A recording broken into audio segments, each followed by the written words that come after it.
Sa bisa ng warrant of arrest para sa kasong acts of lasciviousness, nahuli ang isang wanted person ng mga otoridad sa Barangay 6, Catbalogan City, Samar. Magbabalita dyan si Patrolwoman Cristel Palapax.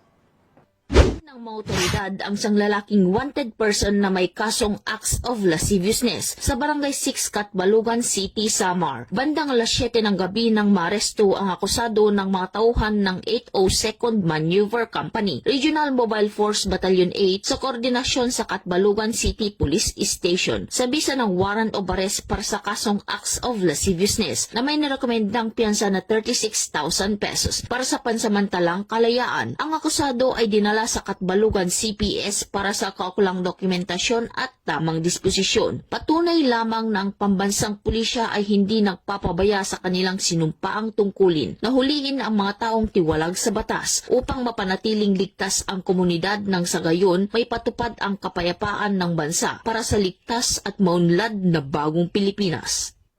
Mula dito sa Eastern Visayas, ako ang inyong PNN correspondent, Patrolwoman Palafox, alagad ng batas, tagataguyod ng Balitang Pulis.